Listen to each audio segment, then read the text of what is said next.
Si tu es une personne responsable, que tu travailles dur et que malgré ça, tu te retrouves souvent sous pression financière, cette vidéo est pour toi. Parce que le problème n'est peut-être pas ton revenu. Ce n'est même peut-être pas ton organisation. Non. Le problème, c'est que le système du crédit moderne est conçu pour contourner ton intelligence. Alors, la réalité, c'est quoi? Aujourd'hui, le crédit de consommation ne ressemble plus à un crédit. Non, il ne vient pas comme ça en se disant « je viens comme un crédit ». Non. On te dit simplement « endette-toi ». On te dit « tu peux payer en plusieurs fois ». C'est plus facile comme ça. Tu mérites un peu de confort. Eh bien, tu verras plus tard. Prends maintenant, tu verras ça plus tard. Et résultat, téléphone, les meubles, la voiture, l'électroménager, tout devient accessible et maintenant. Et tu as l'impression de gérer, comme on dit souvent, n'est-ce pas? Mais à la fin du mois, tu es toujours tendu, toujours en train de jongler, n'est-ce pas? Toujours en train d'espérer qu'aucun imprévu n'arrive. Alors qu'on sait tous que dans la vraie vie, ça va arriver. Tu ressens de la fatigue mentale, de la frustration, parfois même une honte silencieuse. Oui, parce que tu te dis, je gagne quand même correctement. Pourquoi je n'y arrive pas? Et surtout quand tu vois d'autres personnes poster plein de choses sur les réseaux sociaux. Alors, ce que tu ne vois pas encore, c'est que le crédit a changé ta relation au temps. Quel est l'angle que tu ne vois pas encore? Peut-être que tu le vois sous un angle direct de soulagement, n'est-ce pas?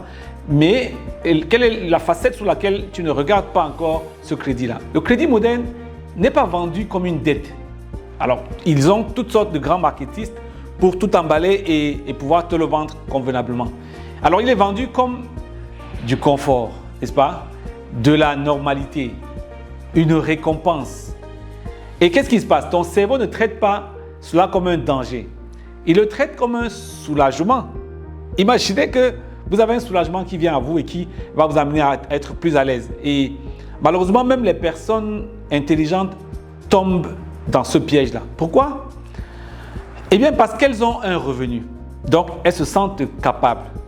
Parce qu'elles sont fatiguées. Donc, elles choisissent la facilité, quelque chose qui vient alléger un peu ces souffrances-là. Parce qu'elles veulent préserver leur image. Donc, elles évitent de paraître limitées. Non, on n'aime pas surtout que les voisins, les amis et collègues donnent l'impression que nous donnions l'impression vis-à-vis de ces personnes que nous sommes limités. Alors, qu'est-ce qui se passe? Le crédit devient alors un outil de gestion émotionnelle. Toutes ces émotions-là, ces peurs, ces frustrations, le crédit vient comme une réponse, n'est-ce pas? Pas vraiment un outil financier. Et le problème, c'est que ça s'aggrave avec le temps. Parce que chaque mensualité réduit ta marge. Moins de marge, ça veut dire quoi? Ça veut dire plus de stress. Et plus de stress conduit à beaucoup de décisions orientées court terme, n'est-ce pas? On n'a plus la tête à l'horizon, le regard pointé à l'horizon pour regarder à long terme. On regarde juste devant nous, juste maintenant, qu'est-ce qui nous soulage à l'instant. Et cette décision court terme crée de nouveaux crédits, n'est-ce pas? Ce n'est pas une erreur, c'est une spirale en fait.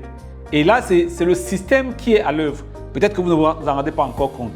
Alors, pour sortir de là, la bonne nouvelle, c'est que tu peux reprendre le contrôle, n'est-ce pas?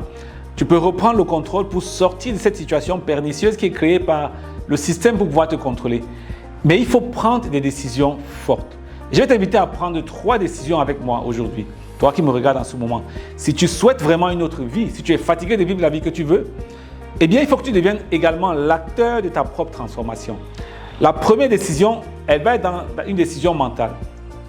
Le changement, c'est de ne plus voir un crédit comme une solution, mais comme une promesse de pression future. Oui, parce que c'est ce que ce crédit à court terme-là est en réalité. On déplace simplement la pression pour qu'elle te retrouve dans le futur. Ne plus te demander, est-ce que je peux payer? Mais plutôt, est-ce que je veux porter ça pendant des mois et des mois encore? C'est ça la vraie question. La deuxième décision que je t'invite à considérer aujourd'hui, elle est une décision comportementale. Et là, peut-être que ça va te bousculer un tout petit peu. Je vais t'inviter à stopper toute nouvelle mensualité de crédit et surtout les crédits de consommation comme on est en train de le prendre. Oui, pas de nouveaux crédits, pas de paiement fractionné, pas de facilité. Tu veux quelque chose, tu dois être capable de payer. Sinon, ça veut dire que tu ne le mérites pas encore. Ce simple geste va créer immédiatement de l'oxygène mental. Tu vas commencer à respirer encore un tout petit peu. La troisième décision que je vais t'inviter à prendre, celle-là est d'ordre stratégique. Oui, on a compris, on prend conscience, n'est-ce pas? On prend une décision d'arrêter la saignée, mais ça ne suffit pas. Je vais t'inviter à passer à l'action. Cette décision-là, c'est la troisième décision. Et donc, pour le faire de manière très simple, je vais te dire une chose. Liste toutes tes échéances ou mensualités en cours, n'est-ce pas? Prends du papier, prends un stylo, écris. Ne commence pas à faire un exercice mental, non. Note noir sur blanc, bleu sur blanc, comme tu veux, les mensualités actuelles que tu as, n'est-ce pas? Et pour chacune, pose-toi une question importante. Une question simple, mais peut-être qui va te bousculer. Si je pouvais revenir en arrière, est-ce que je signerais encore? Je reprends, je reformule peut-être. Si je pouvais revenir en arrière avant que j'ai pris ce crédit qui me met dans cette situation, cette pression, est-ce que j'aurais pris ce crédit pour acheter cette voiture? Est-ce que j'aurais pris ce crédit pour acheter ce téléphone à crédit? Est-ce que j'aurais pris ce crédit pour acheter ces vêtements à payer plus tard? Est-ce que j'aurais pris ce crédit pour acheter ces appareils électroménagers? C'est la question que je veux que tu te poses pour chacun des biens que tu as listés maintenant. Pose-toi la question une par une et réponds. Peut-être que tu te sens à l'aise avec la pression. Sinon, tu sais ce qu'il te reste à faire. Voilà. Et c'est là que commence la vraie reprise du pouvoir, n'est-ce pas? Il va falloir ne pas seulement être conscient d'un phénomène, mais commencer effectivement à passer à l'action en prenant du recul pour analyser et voir. Maintenant, si c'est bien fait, si le travail est bien fait, eh bien, en te projetant à l'avenir, tu vas te dire, quand tu réduis les crédits de consommation, parce qu'en stoppant, on arrête la saignée, n'est-ce pas? La charge mentale baisse. La charge mentale, qui est cette pression du présent que tu reportes sur le futur, en fait, tu déplaces la pression qui aurait pu être mise en œuvre pour te permettre de dire non. Tu l'acceptes, mais tu la diffères, donc tu ne la ressens pas. Mais en arrêtant, en passant à l'action, tu commences à voir baisser la charge mentale et les discussions familiales deviennent plus calmes. Tu prends des décisions avec plus de lucidité. Tu te sens plus digne, tu te sens plus aligné. Oui, tu ne subis plus le moi, n'est-ce pas? Là maintenant, tu prends le contrôle comme d'une voiture, comme d'un tableau de bord, comme d'un avion et tu pilotes, n'est-ce pas? Tu pilotes ton futur, tu ne subis plus le moi, c'est toi qui te mets au contrôle de ce que tu fais pendant le mois. Alors, ce que je voulais te dire, c'est que la discipline ne t'enlève pas du confort. Non, au contraire, la discipline te rend la liberté.